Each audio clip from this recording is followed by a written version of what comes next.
last year at a time like this, I was seriously busy working on an Airbnb project that did not belong to me. It did not belong to me, and I was played.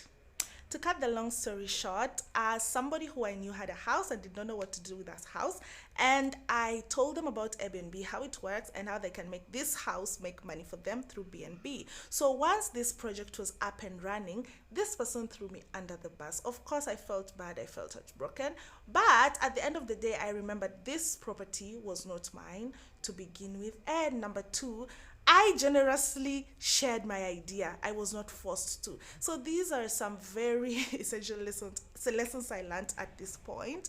And yeah. Things went by, and this year, God being very faithful, here we are. Ladies and gentlemen, what you're looking at here is an empty house tour of baby number one. I'm calling this baby number one because I trust in God that there's going to be many more babies to come after this, okay? But for now, I'm taking you guys through through the empty house tour of baby number one, the process of, like, the nitty gritties of what we did to make baby number one a house and a home away from home for those who will be using it. And I hope that in the future videos, in the coming videos, I'll be able to share with you guys, some of the challenges we've had so far in baby number one. Moving to Mombasa was really a blessing because we did quite some research here on the Airbnb business, and yeah, we're about to see how the outcome is gonna be, okay? Yes, we're about to see how the outcome is gonna be. So if you're watching this video and you happen to visit Mombasa, please book with us. Okay, so yeah, after getting the house, we had to get furniture.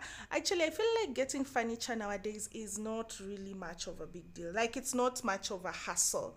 Yeah, because there are so many people venturing into furniture nowadays, and there is so many nice furniture being made around. So this here, the bed being fixed and made right here, is the bed that we settled for this BNB, and these guys are just fixing it. Later they'll come to the house and yeah, fix it again for us, because here ifungwi na nuts kama ile kitanda ingine.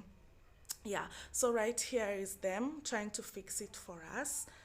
And as they're doing that, there's also some other work going on in the living room.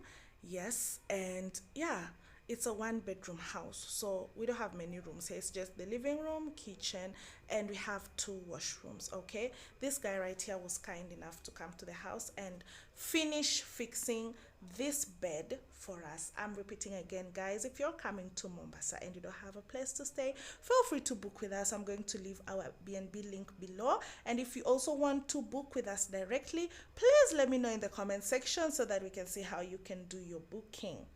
Okay, guys, anyways, after this whole process, we had to fix some plants, and as you can see, here is a plants named Pararo.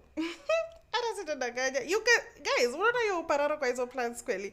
Because these plants, where these plants are, is exactly opposite kwa bamboo cement. So much cement settles on them. But you guys are just going to see the final product. I mean, never judge a book by its cover. After these plants are put in the vase and washed nicely, and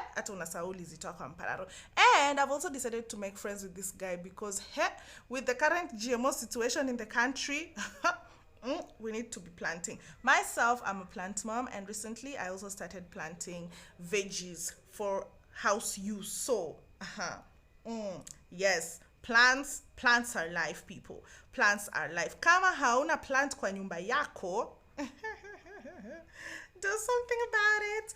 Anyway, these plants were transported home using a tuk-tuk because this is the easiest means of transport here in Mombasa, tuk-tuk and motorbike. Of course, I can't carry two plants on a motorbike, so we used a tuk-tuk, and that day is mahamri yenye nimenunua because girl is hungry. Girl is very hungry. Well, this is semi-finished part of baby number one, and guys, I just have a testimony for this part. Can you guys imagine when the house was this incomplete? That same day, I found 3 guests who wanted to spend the night, and these guests waited for me to finish pimping up the house. Like literally, walingia asubuhi, wakaniambia, madam, we will wait. They waited till evening. I felt like this was quite a blessing because who opens the house and finds guests on the next day? I mean, you know. It was a blessing. This table, we're going to change it because and it's also too big for this place. Yeah. So, without any further ado, ladies and gentlemen, welcome to the final product of baby number one. Well, this house is called Eden House. Okay, so if you go to booking.com, you can just type in Eden House Mombasa, or again, I'm going to put down my Airbnb link in the description box below so that you guys can feel free to book with us. Okay, I will also share in the future videos, you know, ups and downs that I'll be facing as a BNB host. And yeah, it's going to be a learning curve for all of us. We are going to learn. Welcome to Eden House, guys. We are on the beat.